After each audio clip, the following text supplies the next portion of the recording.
आज आपण पाहणार आहोत आगळी वेगळी रेसिपी. तर बघा मी काय करत आहे. एवढे पात घेतलेले आहेत. जे पात असतात ना, तर ते वरच्या साईडचे पूर्ण कांदे असतात ते पूर्ण काढून घेतलेले आहेत. आणि हे बघा सुई आहे. जसं आपण हार करतो, जसं फुलं आपण ववतो ना, तर तशा पद्धतीनं आपल्याला हे पूर्ण 5-5 घ्यायचे आहेत. 5-5 किंवा 4-4 किंवा 6-6 घेऊ शकता. तर मी 5-5 घेतलेले आहेत. तर यापासून मी भज्जे तयार करणार आहे. पातीचे भज्जे एकदम क्रिस्पी, एकदम जबरदस्त लागतात. नक्कीच करून करून पहा. बघा तर यामध्ये टाकलेले आहेत मी 5 टाकलेले आहेत. त्यानंतर आपल्याला याची गाठ मारून घ्यायची आहे. बघा अशा पद्धतीनं. हे बघा अशा पद्धतीनं अशी गाठ मारून घ्यायची आणि वरच्या साईडनी दोरा तोडून घ्यायचा आहे आपल्याला. तर अशा पद्धतीनं सगळे आपण 5-5 करून घेऊयात. तुम्हाला 4 करायचे असतील तर 4-4 घ्या. 5 करायचे असतील तर 5-5 घ्या. हे पात म्हणत आहे मी. जेवढे घ्यायचे तेवढे तुम्ही घेऊ शकता. तर इथून दोरा आपल्याला तोडून टाकायचा आहे. बघा दोरा तोडलेला आहे. तर असेच आपल्याला तयार करायचे आहेत. तर असे मी सगळे तयार करून घेतलेले आहेत. तर बघा अशा पद्धतीचे एकदम क्रिस्पी होतात. तुम्हाला दाखवते.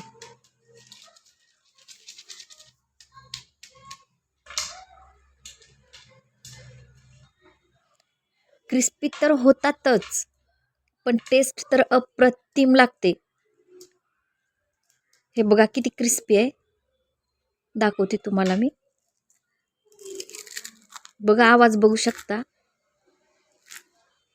आवाज बघू शकता तुम्ही. एवढे क्रिस्पी होतात. आणि फक्त जे भज्याला आपण पीठ वापरतो ना, हरभरा पीठच इथं वापरायचं आहे. जे भज्याला आपण वापरतो ते. दुसरं कोणतंही पीठ घेतलेलं नाही आहे मी. तरी पण क्रिस्पी होतात आणि टेस्ट तर खूपच मस्त लागते. एक वेळेस जर तुम्ही घरी केलात ना, तर तुमचे मुलं पण आणि कोणी पण सोयरे आले ना, तर त्यांनाही समजणार नाही की तुम्ही कसे केलात ते. तर चला लगेच सुरुवात करूयात. हे बघा असे मी 3-3 केलेले आहेत बघा अशा पद्धतीनं. तर आपल्याला आता काय करायचे, आपण पीठ तयार करून घेऊयात. म्हणजेच भज्याचं पीठ तयार करून घेऊयात. तर ती तयार कशी करायची आहेत बघा. 1 वाटी घेतलेलं आहे मी भज्याचं पीठ. तर त्यामध्ये आपल्याला काय काय टाकायचे. मीठ टाकायचं आहे चवीनुसार. तुम्हाला पाहिजे तेवढं तुम्ही चवीनुसार मीठ टाकून घ्या. त्यानंतर मी हळद टाकलेली आहे. त्यानंतर आपल्याला टाकायचं आहे जिरा पूड. त्यानंतर टाकायचं आहे धनेपूड.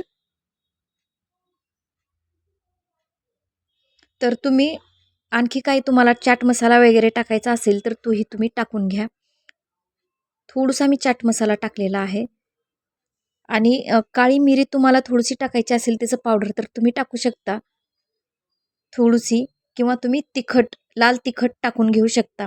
थोडीशी मी लाल तिखट टाकलेलं आहे आणि थोडीशी मिरीचं पावडर टाकलेलं आहे. तर एवढं सगळं टाकल्याच्या नंतर आपल्याला मिक्स करायचं आहे पाणी टाकून. त्यानंतर थोडा ओवा टाकला आहे, क्रश करून टाकायचा आहे बघा असा. आणि त्यानंतर आपल्याला थोडं थोडं पाणी टाकायचे. आधी सगळं व्यवस्थित मिक्स करून घेऊयात. त्यानंतर थोडं थोडं पाणी टाकून आपल्याला मिक्स करून घ्यायचं आहे. तर बघा कशा प्रकारे तयार करायचं आहे सांगते तुम्हाला. किती पातळ करायचं आहे बघा. सगळं मिक्स करून घेऊयात. एकाच साईडने एकाच दिशेने व्यवस्थित मिक्स करून घ्या. छोट्या छोट्या गाठी असतात ते सगळ्या निघून जातात. कंटिन्यू आपल्याला 1 ते 2 मिनिट मिक्स करत राहायचे. बघा थोडंसं पाणी आता टाकत आहे मी. यानंतर मी थोडंही पाणी टाकलेलं नाही आहे. तर जास्त आपल्याला थिक करायचं नाही आहे. आपल्याला जाडसरच करायचं आहे. बघा मी दाखवतेच तुम्हाला.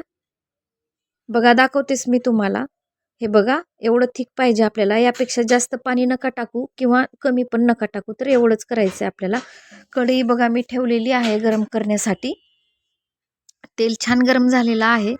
त्यानंतर कमी आचेवर आपल्याला हे टाकून द्यायचं आहे बघा. तर ते कसं टाकायचं सांगते मी तुम्हाला. हे बघा एकदा मिक्स करून घ्या. म्हणजे जे एकदम पतलं वरती येतं आणि घट्ट खाली जातं. त्यामुळे एकदा व्यवस्थित मिक्स करून घ्या. तर त्यानंतर बघा हे असं टाकायचे पूर्ण. आणि आपल्याला वरती दोऱ्याला धरायचं नाहीये. दोऱ्याच्या खालच्या साईडला थोडं धरायचे, कारण दोराला जर धरून तुम्ही हे केलात तर दोरा तुटू शकतो ह्या वजनांनी. तर वरतीच आपल्याला पकडायचा आहे आणि त्यानंतर पूर्ण डिप करायचा आहे. पूर्ण डिप केल्याच्या नंतर तो दोरा काढून टाकायचा आहे आणि नंतर आपल्याला बघा हा दोरा काढून टाकायचा आहे आपल्याला. बघा व्यवस्थित डिप केलेला आहे. हे बघा, हे बघा. त्यानंतर असं प्रेस करून हा दोरा काढून टाकायचा आहे. कारण आपण जेव्हा दोऱ्याला असतानाच डीप करतो तर ते पूर्ण एकत्र असतं आणि वरच्या साईडने पूर्ण लागतं. तर आता वरच्या साईडने पूर्ण लागलेलंच आहे, तर खालच्या साईडने पण आपण लावून घेऊयात आणि एकदा डीप करून आतमध्ये टाकून देऊयात. तर अशा पद्धतीनं पूर्ण तुम्हाला भज्जे करून घ्यायचे आहेत.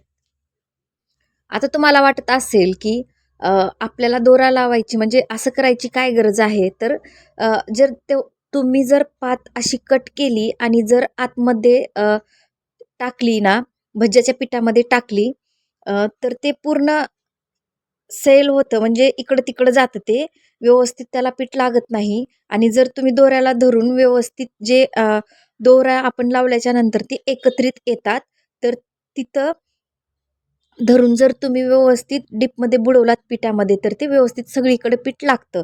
त्यामुळे मी दोरा लावलेला आहे. तर त्यामुळे व्यवस्थित पीठ सगळीकडे बसतं आणि त्यानंतर दोरा आपल्याला काढून टाकायचा आहे आणि नंतर असं डीप फ्राय करून घ्यायचं आहे. बघा आवाज किती छान येतो, क्रिस्पी. तर नक्कीच करा आणि केल्याच्या नंतर कमेंट करून सांगायला विसरू नका. तिने पण करून रेडी आहेत, तुम्ही पण करा, घरच्यांना खाऊ घाला आणि सोयरे आले तर त्यांना पण नवीन रेसिपी आहे आणि सगळेच कौतुकाने खातील आणि कौतुक करतील तुमचं. थोडी जरी मदत झाली असेल तर सबस्क्राईब करायला विसरू नका. बेल आयकॉन प्रेस करा, ज्यामुळे माझे नवीन नवीन रेसिपीज तुमच्यापर्यंत पोहोचतील. तर चला भेटूयात अशाच नवीन व्हिडिओमध्ये. बघा किती क्रिस्पी झालेला आहे, टेस्ट तर अप्रतिम लागतं. आणि दुसरी एक गोष्ट म्हणजे जेवढा जास्त वेळ तुम्ही ठेवसाल ना तेवढं हे जास्त क्रिस्पी होतं. कसं आपण जे भज्जे असतात ते जास्त वेळ ठेवल्याच्या नंतर मऊ होतात, पण हे ना जास्त क्रिस्पी होत असतं. फक्त एवढंच की ह्याच्यावर झाकून नका ठेवू. झाकलात तर ते गरम गरम जर तुम्ही ह्याच्यावर झाकलात ना तर ते दमारून जातं आणि मऊ पडतं. चला भेटूयात अशाच एका नवीन व्हिडिओसोबत. तोपर्यंत मस्त खा, मस्त राहा, एन्जॉय करा आणि माझी नवीन नवीन रेसिपीज पाहत राहा. थँक्यू.